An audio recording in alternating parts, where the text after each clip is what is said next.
ETV YouTube channels లో మీ వ్యాపార ప్రకటనల కోసం ఈ నంబర్కి కాల్ చేయండి.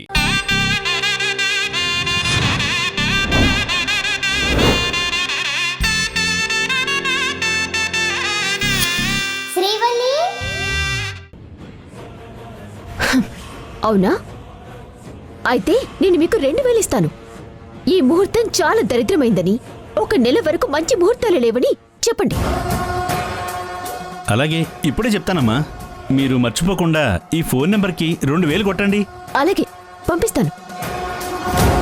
పంతులు గారు లైన్లో ఉన్నారు, మాట్లాడండి. పంతులు గారు, అయ్యా, ఈ ముహూర్తం మంచిది కాదు. ఏంటి శ్రీవల్లి ఇలా చేస్తున్నావు? మీ అమ్మా నాన్నలు కోరుకున్నట్లుగా వాళ్ళకి మనవణ్ణివ్వడం మన బాధ్యత కదా. వాళ్ళ మాటని మనం గౌరవించాలి కదా.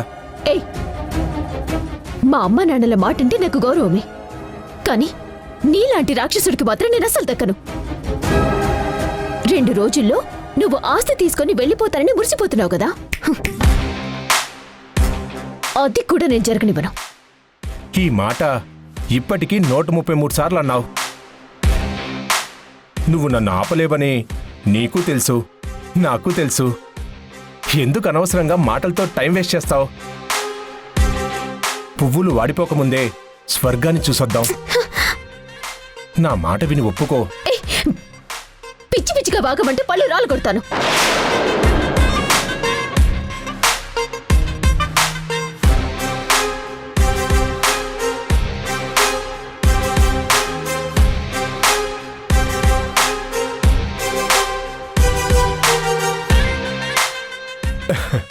ఇప్పుడు నేనున్న రొమాంటిక్ మూడ్లో నువ్వు నన్ను తిట్టినా నాకు కోపం రావడం లేదు.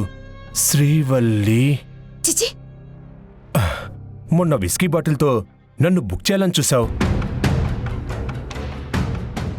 కానీ ఆ సిచ్యువేషన్ని నాకు అనుగుణంగా ఎలా మార్చుకున్నానో చూశావు కదా.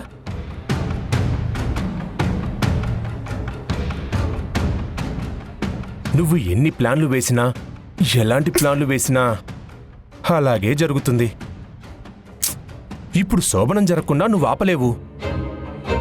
కాబట్టి టైం వేస్ట్ చేయకుండా తొందరగా కార్యక్రమం మొదలు పెడదాం రా. ఇంకొకసారి మాట చెప్పు దగ్గర చెప్తాను.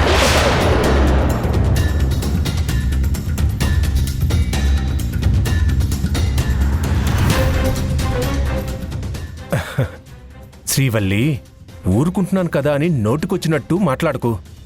నోరు అదుపులో పెట్టుకో.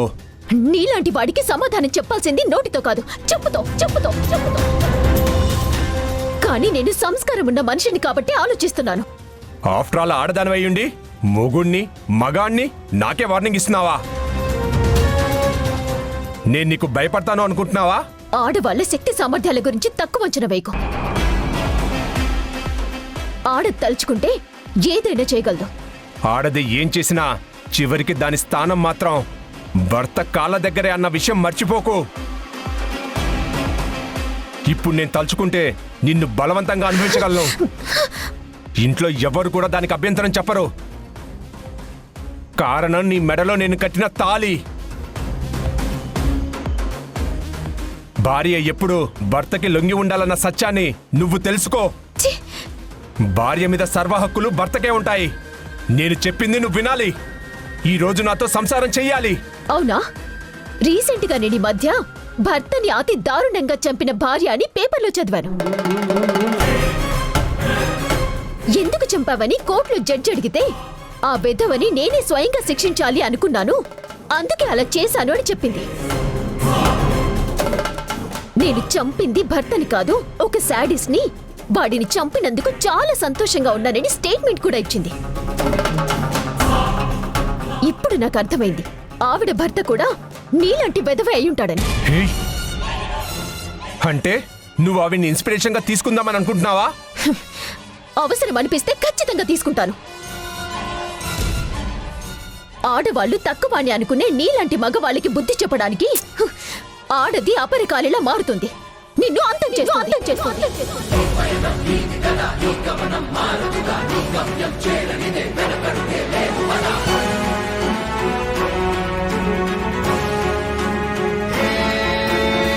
నీలో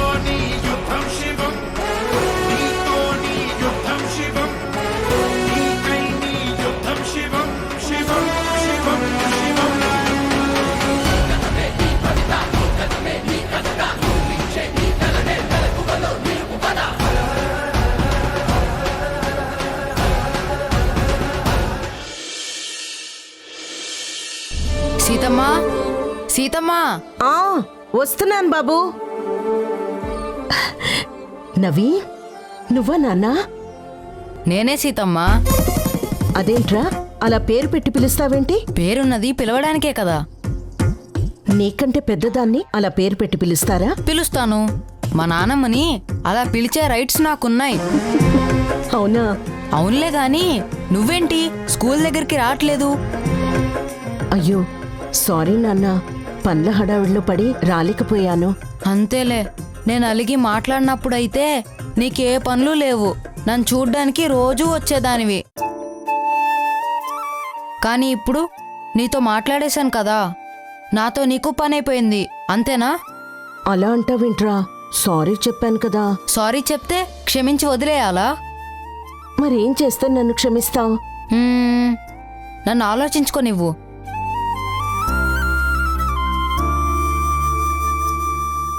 ఆ నీకు ఐస్ క్రీమ్ కొనిస్తాను, అప్పుడు క్షమిస్తావా? అమ్మ నాకెప్పుడూ ఐస్ క్రీమ్ ఇప్పిస్తూనే ఉంటుంది, అదేం వద్దు. మరి ఇంకేం కావాలరా? ఆ రోజు గుళ్ళో నువ్వు చేసిన పాయసం నేను తినలేదు కదా, ఆ పాయసం చేసి పెట్టు, అప్పుడు నేను క్షమిస్తాను. అలాగే నాన్న, ఇప్పుడే చేస్తాను, రా.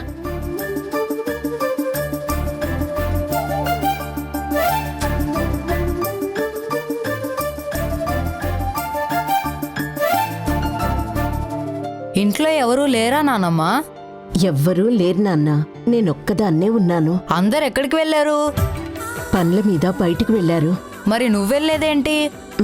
నాకు ఇంట్లో పనుంది నాన్న, అందుకే వెళ్ళలేదు. అవునా? అవును, నీ స్టడీస్ ఎలా ఉన్నాయి? బానే చదువుతున్నావు కదా? క్లాస్లో ఫస్ట్ మనమే నానమ్మా. వెరీ గుడ్ నాన్న. టీచర్కి కూడా నేనంటే చాలా ఇష్టం. మీ నాన్న కూడా అంతేరా, చిన్నప్పుడు వాడి క్లాస్లో ఫస్ట్ వచ్చేవాడు. అవును, నువ్వు పెద్దయ్యాక ఏమవుదాం అనుకుంటున్నావు? పెద్దయ్యాక పెద్దవాడిని అవుతాను. ఇంకేమవుతాను? అలా కాదురా, ఇప్పుడు మీ నాన్న డిగ్రీ వరకు చదివి ఓ కంపెనీలో జాబ్ చేస్తున్నాడు కదా, అలా నువ్వు ఏం చేద్దాం అనుకుంటున్నావు అని. నేను పైలట్ని అవుతాను. అమ్మని నాన్నని నిన్ను అందరినీ నా ఏరోప్లేన్లో తిప్పుతాను. చాలా సంతోషం, నువ్వు తప్పకుండా పైలట్ అవ్వాలి. కానీ పైలట్ అవ్వడానికి చాలా డబ్బులు ఖర్చు అవుతాయంట, మా మిస్ చెప్పింది. ఎంత డబ్బు ఖర్చైనా సరే నువ్వు కోరుకున్న చదువు నేను చదివిస్తాన్రా. నిజంగానా? నిజం నాన్న, నీకు ఈ నాన్నమ్మ ఉన్నంత వరకు దేని గురించి ఆలోచించాల్సిన అవసరం లేదు. థ్యాంక్స్ నానమ్మా. సరే, ఇప్పుడు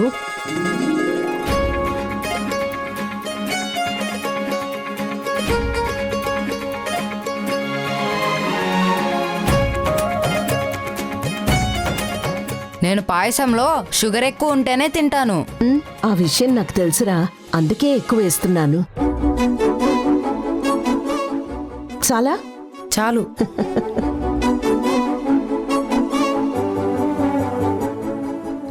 బాగుంది కదా?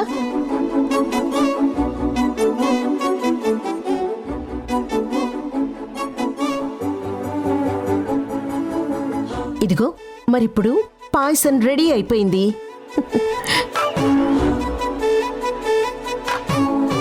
ఓకే,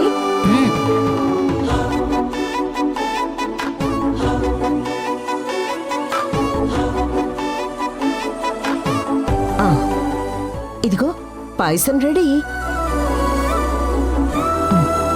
తిను. బాగుందా?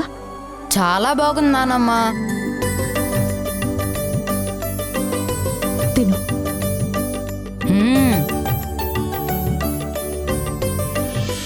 అవును సార్, రేపు మీరు ఒకసారి కోర్టుకు రావాల్సి ఉంటుంది.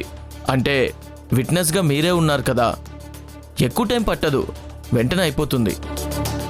అవును సార్. సార్ అలాగే. ఓకే సార్, రేపు కోర్ట్ టైంకి వచ్చేయండి. అలాగే, ఉంటాను. సార్, ఆ నరసింహం గారి కేసుకు సంబంధించి ఎవిడెన్స్ కలెక్ట్ చేశాను సార్. ఆ కేసు పక్కన పెట్టు, అది తర్వాత చూసుకుందాం. కానీ ముందు ఈ డాక్యుమెంటేషన్ సంగతి చూడు. ఏంటి సార్ ఇవి? మన క్లయింట్ కోదండరామయ్య సార్ ఉన్నారు కదా, వాళ్ళ అమ్మాయి పేరు మీద ఉన్న మొత్తం ఆస్తిని వాళ్ళ అల్లుడి పేరు మీదకి ట్రాన్స్ఫర్ చేయాలనుకుంటున్నారు. దానికి సంబంధించిన డాక్యుమెంట్ పేపర్స్ నేను రెడీ చేశాను. అంతా మీరు రెడీ చేశాక నాకెందుకు ఇస్తున్నారు సార్? రేపు రిజిస్టర్ ఆఫీస్లో వీటి మీద క్లయింట్స్తో సంతకాలు చేయించాలి. నాకు రేపు కోర్ట్ హియరింగ్ ఉంది, అందుకే నీకు అప్పగిస్తున్నాను. నేను కోదండరామయ్య సార్ వాళ్ళని 11 గంటలకి రిజిస్టర్ ఆఫీస్కి రమ్మన్నాను. సో నువ్వు ఈ డాక్యుమెంట్స్ తీసుకెళ్ళి రిజిస్టర్ ఆఫీస్లో ప్రాసెస్కి సంబంధించిన ఫార్మాలిటీస్ అన్నీ పూర్తి చేయి. అలాగే సార్. నేను కోర్టు హియరింగ్ చూసుకొని తొందరగానే అక్కడికి వచ్చేస్తాను, సరేనా? సరే సార్. కోదండరామయ్య సార్ మనకి చాలా ముఖ్యమైన వ్యక్తి కాబట్టి చాలా కేర్ తీసుకో. తొందరగా రిజిస్టర్ ఆఫీస్లో వర్క్ కంప్లీట్ చేయి. అలాగే సార్. ఇక వెళ్ళు. Okay sir.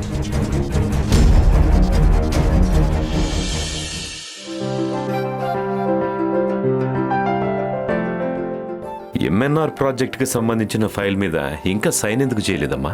ఆ ప్రాజెక్ట్లో బడ్జెట్ ఎస్టిమేషన్ ఎక్కువ వేసినట్టు అనిపించింది నాన్న, అందుకే చేయలేదు. వాళ్లతో మనం రెగ్యులర్గా ప్రాజెక్టులు చేస్తున్నాం. వర్క్ ప్రాసెస్ లేట్ అయితే బాగోదమ్మా. ఏం లేట్ అవ్వదు నాన్న. ఈ రోజు రాత్రికి బడ్జెట్ ఎస్టిమేషన్ డీటెయిల్స్ అన్నీ మళ్ళీ వేయమని మన స్టాఫ్కి చెప్పాను.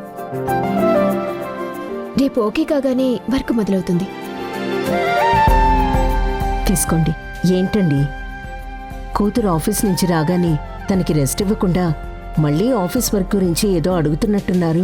తనని ఎక్కువ కష్టపెట్టనన్నారు, మర్చిపోయారా?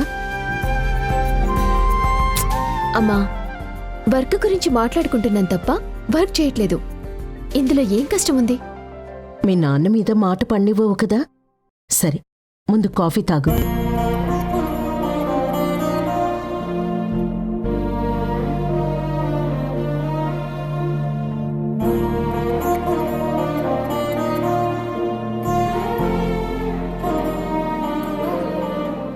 మావయ్య, నేను బయటికి వెళ్ళొస్తాను. ఈ టైంలో ఎక్కడికి తిరిదేవు? అంటే అమెరికా నుంచి ఒక ఫ్రెండ్ వచ్చాడు.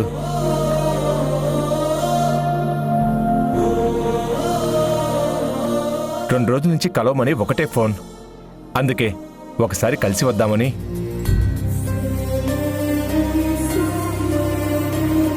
అలాగే. త్రిదేవ్, ఒక్క నిమిషం. ఏంటి మావయ్య? నీకు విషయం చెప్పడం మర్చిపోయాను. ఏంటది? లాయర్ గారు ఫోన్ చేశారు. డాక్యుమెంట్స్ అన్నీ రెడీ అయ్యాయట. రేపు ఉదయం రిజిస్టర్ ఆఫీస్కి రమ్మని చెప్పారు.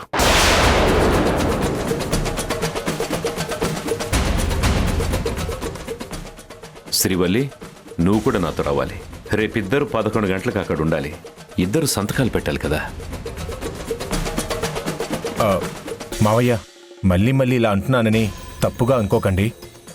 ఇంకోసారి ఈ విషయం గురించి ఆలోచించండి. ఆలోచించేదేం లేదని చెప్పాను కదా బాబు.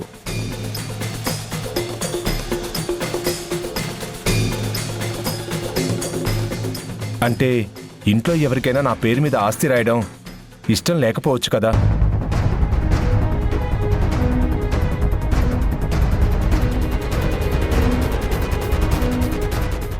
అలా నీతో ఎవరైనా అన్నారా? ఎవరూ అనలేదు. పైకి అనకపోయినా వాళ్ళ మనసులో ఉండొచ్చు కదా. ఈ ఇంట్లో అందరూ నిన్ను అభిమానించేవాళ్లే, ప్రేమించేవాళ్లే. ఎవరి మనసులోనూ ఏమీ ఉండదు. అలాంటి వాళ్ళు ఈ ఇంట్లో ఎవ్వరూ లేరు.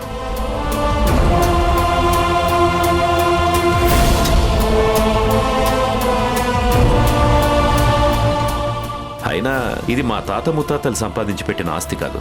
నేను ఒక్కడనే కష్టపడి సంపాదించిన నా స్వార్జితం. అది నేను ఎవరికైనా రాసివచ్చు.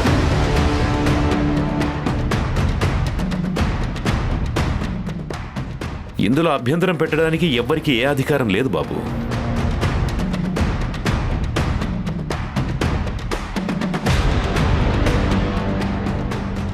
నేను అన్ని ఆలోచించే నిర్ణయం తీసుకుంటానని మీ అందరికీ తెలుసు.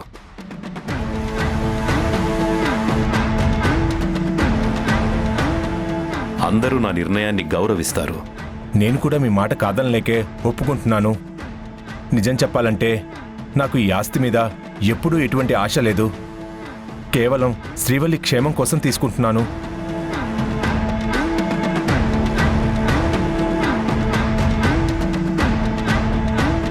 మీ మనసు గురించి తెలుసు అల్లుడు గారు. మా అమ్మాయిలాగే మీరు కూడా ఈ ఇంటి బరువు బాధ్యతల్ని కరెక్ట్గా నిర్వహిస్తారని మా నమ్మకం. మీ నమ్మకాన్ని 100% నిలబెట్టుకుంటాను అత్తయ్య.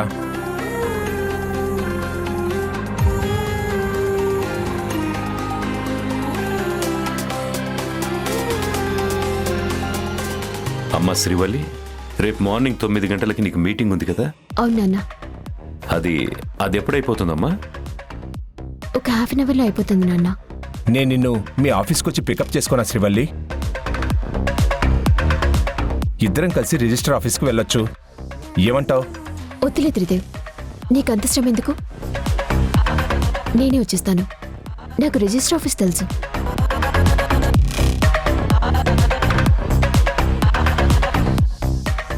అలాగే 11 గంటలకు అక్కడ ఉండాలని మావయ్య గారు చెప్పారు. మర్చిపోకుండా గుర్తుపెట్టుకో. బాయ్.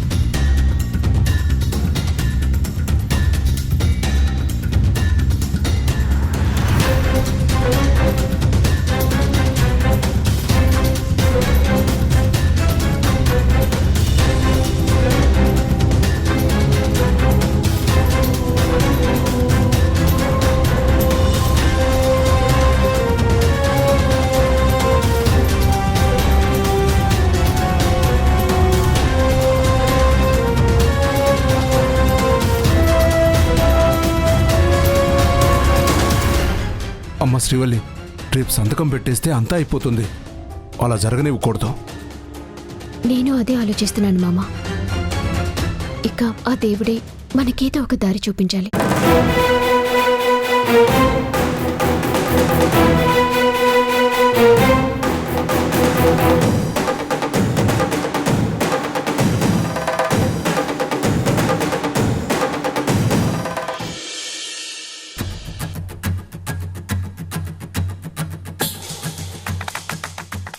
అమెరికాలో చేసిన తప్పుని కప్పిపుచ్చుకోవడానికి 2 కోట్ల కోసం ఇక్కడికి వచ్చాను. కానీ ఇప్పుడు 1000 కోట్లకి అధిపతిని కాబోతున్నాను. రేపు ఉదయం 11 గంటల తర్వాత ఈ త్రిదేవ్ లెవెలే మారిపోతుంది.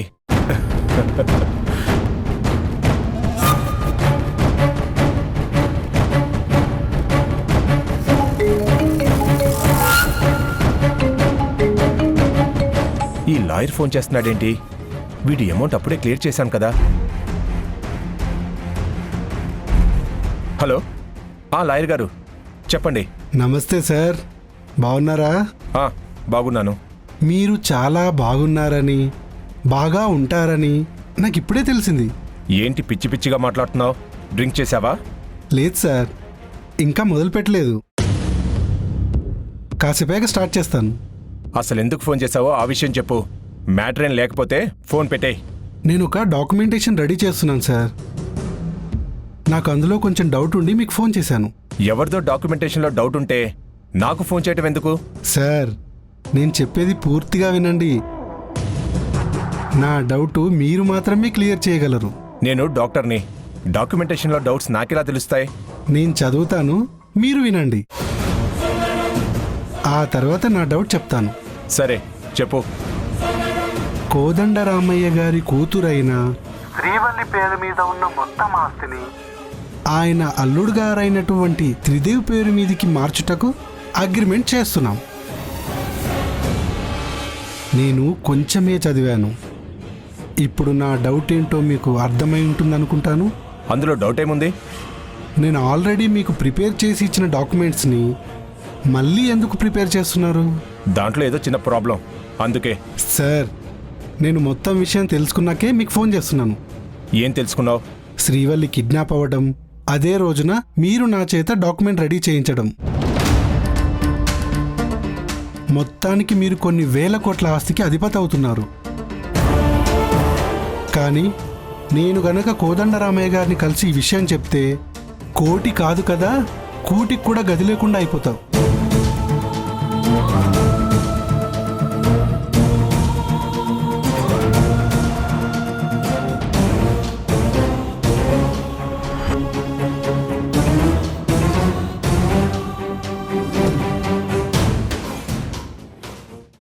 శ్రీవల్లి, అల్లుడు గారు మనకంటే ముందే బయలుదేరారు కదా, మరెక్కడ కనిపించట్లేదేంటమ్మా?